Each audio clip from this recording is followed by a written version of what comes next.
जय गुरु जी संगत जी। गुरु जी today blessings channel पर आपका स्वागत है।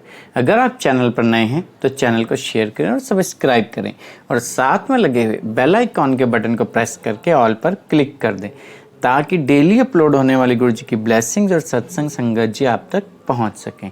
संगत जी, अगर आप इंडिया या इंडिया से बाहर दुनिया के किसी भी कोने में रहते हैं और गुरु जी का सत्संग अपने इस प्यारे से चैनल पर शेयर करना चाहते हैं तो डिस्क्रिप्शन बॉक्स में लिखे गए हमारे व्हाट्सएप नंबर या हमारे मोबाइल नंबर पर हमें कांटेक्ट कर सकते हैं या अपना सत्संग वॉइस मैसेज के रूप में रिकॉर्ड करके हमारे व्हाट्सएप नंबर पर हमें भेज सकते हैं ताकि हम गुरु जी के इस प्यारे से चैनल पर आपका सत्संग अपलोड कर सकें। जय गुरु जी। संगत जी, बहुत जन्म बिछड़े थे माधव, ये जन्म तुम्हारे लेखे। ये एक ऐसा शब्द है संगत जी, ये शब्द मैं आपसे सही कहूँ तो मेरे भी दिल के बहुत ज़्यादा करीब है। बहुत जन्म बिछड़े थे माधव, ये जन्म तुम्हारे लेके। कितने जन्म निकल गए और ये जन्म में आके संगत जी गुरु जी ने आपका और हमारा हाथ पकड़ा। ये भी एक पता नहीं क्या मालिक को तरस आ गया, सही पूछो हम सब पे, कि गुरु जी ने कल युग में आके इस रूप में अवतार लिया और सबका कल्याण करा। संगत जी, आज का जो सत्संग है ना, वो आंटी की बहुत ब्यूटीफुल यात्रा है गुरु जी के साथ। बहुत प्यारा सत्संग है। ये सत्संग हमारे साथ शेयर किया है दिल्ली से गौरी आंटी जी ने। हाँ जी, दिल्ली से गौरी आंटी जी ने ये अपना सत्संग बहुत प्यारा सा गुरु जी के इस प्यारे से चैनल पर शेयर किया है। चलिए सत्संग स्टार्ट करते हैं। जय गुरु जी। जय गुरु जी संगत जी। जय गुरु जी। गुरु महाराज के चरणों में कोटि कोटि प्रणाम। गुरु जी हमें इस जन्म से नहीं मिले, इस जन्म में ही नहीं जुड़े। कहते हैं कि बहुत जन्म बिछड़े थे माधो, ये जन्म तुम लेके। ये बात बिल्कुल सच है, क्योंकि ना जाने कितने जन्मों से हम बिछड़े हुए थे। हमारी जो सोल, हमारे हर जन्म में हमने ना जाने कितने पाप किए हैं। अपने गुरु महाराज से हम कितने सालों से दूर थे, कितने जन्मों से दूर थे। पर जब कहते हैं ना कि गुरु जब दया करता है अपने बंदे पे, तो उसके ना जाने कितने पाप माफ़ कर देता है। संगत जी, मैं सिर्फ इतना ही जानती हूँ कि हम सभी लोग इतने पाप की गठरी लेके, हम लोग, भगवान हमें साफ सुथरा ही पैदा करता है, पर हम जैसे जैसे हमें होश आते हैं, जब हमारी बुद्धि हमें जब चलाती है, हमारी बुद्धि हमसे पाप करवाती है। हम बहुत गलतियां कर बैठते हैं संगत जी। तो हम जितनी गलती करते हैं, हम प्रभु से दूर होते हैं, क्योंकि भगवान हमें वैसे ही एक्सेप्ट करता है जैसे हमें उसने भेजा होता है। तो ये सारे जो पाप है, ये सारी जो हमारी कमियां हैं, ये गुरु जी अगर दया करते हैं संगत जी, गुरु महाराज को अगर हम पे दया आ जाए तो हमारे ना जाने कितने जन्मों के पाप एक दृष्टि से, अपने सीधे भाव से, प्यार से गुरु जी हमें माफ़ कर सकते हैं। गुरु जी ही सिर्फ हमें माफ़ कर सकते हैं। दुनिया की कोई शक्ति नहीं है जो हमें माफ़ कर सकती है, क्योंकि गुरु जी से ही हम लोग क्रिएट हुए हैं। हमारे अंदर गुरु जी का अंश है। गुरु जी को पता है हम कौन है, हमारी सोल जानती है गुरु जी को, क्योंकि हमारा शरीर पाप करता है। हमारी जो सोल होती है वो गुरु की भेजी हुई होती है, गुरु उनका असली पिता होता है। संगत जी, मैं आपको अपना सत्संग शेयर करती हूँ। ये सत्संग इस सत्संग में इतनी पावर है, इतनी ब्लेसिंग है गुरु जी की, कि इसमें भावनाओं का बहुत, गुरु जी ने मेरी भावनाओं को समझा। मैं जिन चीज़ों के लिए हम तरसते हैं संगत जी, गुरु जी कहते थे सत्संग ऐसे ही नहीं बन जाते, सत्संग बनने के लिए मेरी शक्ति लगती है।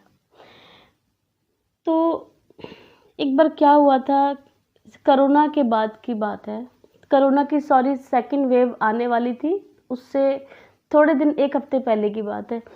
मेरे दिल में बार बार ना, ये जो आटे का हलवा होता है ना, मुझे ना बार बार वो खाने का मन करता था। और जैसे ही रात होती थी ना, अभी प्रॉब्लम ये थी कि हमारे घर में देसी घी नहीं था। तो मैं 2 दिन मैं थोड़ा-सा मन में था कि मैं आटे का हलवा खाऊँ संगत जी, पर मैं ऐसा नहीं कर पा रही थी। पर दिल में ना बहुत था, एक होता है ना कि मन तरस रहा था कि हलवा ही खाना है और आटे का ही हलवा खाना है। और 2 दिन मेरा मन करता रहा, पर वो मन को मैंने समझा दिया। चलो बात आई और ख़त्म हो गई। एक ये मेरी ख्वाहिश थी कि मैं आटे का हलवा मुझे खाना था। मन है संगत जी, घर में कुछ होता है, नहीं होता, पर मन थोड़ी मानता है। चलो, गुरु तक मेरी ये शायद पुकार पहुँच गई थी। दूसरा ये था कि मैं सुबह-सुबह उठती हूँ ना, तो हमेशा मैं गुरुजी के सत्संग सुनती हूँ। मेरा दिल जो है, मेरी मन, मेरी आत्मा गुरुजी से दूर नहीं रह सकती मैं गुरुजी ने ही शायद इतना बख्शा हुआ है कि मैं गुरुजी के सत्संग के बिना मैं एक कदम नहीं आगे चल सकती हूँ। गुरुजी, मैं क्या करूँ, आपसे प्यार इतना है। तो संगत जी, मैं अपना बाहर खड़े होके, सुबह 6 बजे की बात है, मैं ऐसे ग्रिल पे खड़ी हुई थी बाहर बालकनी में, तो एक सत्संग आया। वो बड़ा ओल्ड सत्संग था। उस सत्संग में एक मंदिर का जिक्र आया। हम लोग दिल्ली में रहते हैं, तो उस सत्संग में गौरी शंकर मंदिर था। गौरी शंकर मंदिर का छोटा सा जिक्र आया कि किसी ने बोला कि हम गौरी शंकर मंदिर जाते थे, पर हम बाद में गुरुजी के दरबार में जाने लगे। तो जैसे ही उनका ये वर्ड सुना ना, मेरा एकदम से ना मन ऐसा हुआ, अंदर से ऐसे भावना सी आई कि मैं दिल्ली में रहती हूँ, मैंने आज तक गौरी शंकर मंदिर ही नहीं देखा। जानती हूँ चांदनी चौक में है, सब जानती हूँ, दूर से देखा है, पर अंदर नहीं गई कभी। भोलेनाथ के दर्शन नहीं हुए थे, देखा ही नहीं था मंदिर कैसा है। चलो, ये भी बात गई, चली गई। पूरा सत्संग सुना संगत जी मैंने, जैसे गुरुजी ने मेरे भाव को देखा, मेरी भावना को उन्होंने पढ़ा, और एक वो हलवा खाने की मन में तमन्ना रह गई, एक गौरी शंकर मंदिर दर्शन की तमन्ना रह गई। तो जैसे दोपहर होते होते मैं लंच बना रही थी सबके लिए, तो एक मेरे पास में ही रहती है, मेरे सिस्टर की फ्रेंड रहती हैं, तो वो मुझे जानती है। तो यहाँ पे उसने मुझे बोला कि अगले दिन, मतलब नेक्स्ट डे सेकंड वेव के चक्कर में लॉकडाउन लगने वाला था, उससे ठीक एक दिन पहले की बात है। तो उन्होंने बोला कि भाभी, बच्चों को घुमा के ले आते हैं, फिर दोबारा से घर में पैक होना पड़ेगा, लॉकडाउन लगने वाला है। तो मैंने ऐसे ही सोचा, मैंने कहा खाना तो बना ही रही हूँ, अभी क्या है, अब आराम करेंगे। मैंने हस्बैंड से ही बोला कि, मैंने कहा ऐसे ऐसे ये फ़ोन आया था, वो लोग कह रहे हैं कि थोड़ा चल लो, घूमते हैं शाम तक, फिर लॉकडाउन ना जाने कब तक लगेगा। तो उन्होंने बोला कि रहने दो, खाना तो खा लिया, आराम करेंगे, चलो। मैंने मैंने हाँ और ना का कोई जवाब नहीं दिया। मैं कहा देखेंगे। मुझे लगा ये लोग भी भूल गए होंगे, हमने कॉल बैक नहीं की, इन्होंने सोचा कि शायद नहीं जाना होगा। तो संगत जी, वो लोग ना तैयार होके हमारे घर पे ही आ गए एकदम से। हम लोग तो हक्के बक्के कह रहे, नहीं नहीं चलो चलो तैयार हो जाओ। फिर बाई चांस इन्होंने इतना पुशअप किया तो हम लोग भी तैयार हो गए। हमने कहा चलो ठीक है, घूम आते हैं। तो हम लोग घूमने गए। हस्बैंड ने बोला ठीक है, मुझे कोई चांदनी चौक में किसी से मिलना था, तो आप लोग घूम लेना। और बात ये हुई थी कि कनॉट प्लेस जाएंगे, बंगला साहब जी जाएंगे, तो वहाँ पे घूमेंगे और वापस आ जाएंगे रात तक। चलो, हस्बैंड ने बोला कि एक काम करते हैं, चांदनी चौक चलते हैं, इतने मेरा भी काम हो जाएगा, आप लोग फिर उसके बाद आगे निकलेंगे। तो हम लोग गए, हमें पार्किंग में उतार दिया। हमने बोला कि चलो आप लोग पैदल जाओ, मुझे कॉल कर देना, आधे घंटे का काम है। तो जैसे ही हम चांदनी चौक घूमने लगे, तो शाम का टाइम था। अच्छा, दिन सोमवार का था, वो मुझे आज भी याद है, दिन सोमवार का है। तो ऐसे मंदिर की ना घंटी की, शाम होते घंटी की आवाज़ आने लगी, टन टन। तो हम गौरी शंकर मंदिर के ठीक सामने थोड़ा सा साइड में थे। तो फिर बोली कि भाभी ये मंदिर चलते हैं, इतने भैया नहीं आ रहे, तो जब तक भैया का वेट करेंगे इतने मंदिर घुमाते हैं। तो बोली ये अच्छा, उसने जैसे इशारा किया ना, मेरे को याद आया, वो तभी भी मुझे तो ध्यान नहीं आया। मैं कहा हाँ चलो मंदिर चलते हैं, भोलेनाथ का मंदिर है। तो ऐसे गए, तो जैसे ही जाने लगी ना, मेरे को पूरा रिमाइंड आ गया कि ये तो गौरी शंकर मंदिर है। सेम डे शाम को ही तो मैं एकदम स्टेप चढ़ी, वहाँ पे आरती ही हो रही थी। आरती में मैं जैसे ही गई अंदर, मैं एकदम, होता ना कि जैसे ख्वाहिश पूरी हो रही है तो इंसान को होश नहीं होता है, वो ना आगे का ना पीछे का, वो सोचता है कि बस अपनी फ्लो में है कि ये तो क्या हो गया मेरे साथ। तो आरती हुई संगत जी, और भगवान भोलेनाथ शिवलिंग के मैंने दूर से दर्शन भी किए। और सच पूछो तो उस टाइम भीड़ भी नहीं थी, 2-4 लोग ही थे। फिर मैंने मत्था टेका, मैंने वहाँ के पुजारी जी को मैंने ये बात बताई। मैं कहा पुजारी जी, आज सुबह मेरे मन में एक ख्याल आया था। तो बोले, वो उन्होंने बड़े प्यार से मेरी बात को सुना, कह रहे बोलो। मैंने कहा मैंने ना सुबह मेरे मन में एक बात आई कि मैंने आज तक गौरी शंकर मंदिर नहीं देखा। तो ये बात सुबह आई और भगवान भोलेनाथ की ऐसी कृपा रही, उस मालिक ने मुझे अपनी दया दिखाई और मुझे यहाँ तक पहुँचा दिया। ये कौन कर सकता है? ये सिर्फ़ और सिर्फ़ गुरु महाराज के सिवा कोई नहीं कर सकता। अपने भक्तों के लिए वो कुछ भी कर सकते हैं, प्यार के लिए वो किसी भी हद तक जा सकते हैं, पर अनकंडीशनल लव हमें भी करना पड़ेगा। अपने गुरु के लिए हमें कुछ भी करना पड़ता है, तब जाके गुरु हमारे लिए कुछ भी करते हैं संगत जी। तो उन्होंने बोला कि ये सबके साथ नहीं होता है, आप बहुत स्पेशल हो आई थिंक। तो बोला कि आप मतलब भगवान ने आपकी सुनी। मैंने कहा मैं यकीन नहीं कर सकती हूँ अभी भी खड़े होके कि मैं आपसे बात कर रही हूँ, इस मंदिर के पुजारी से बात कर रही हूँ। और भगवान भोलेनाथ, फिर मैंने बहुत अच्छे से उनका धन्यवाद किया मालिक का। तो देखिए संगत जी, मेरी ये एक विश पूरी की।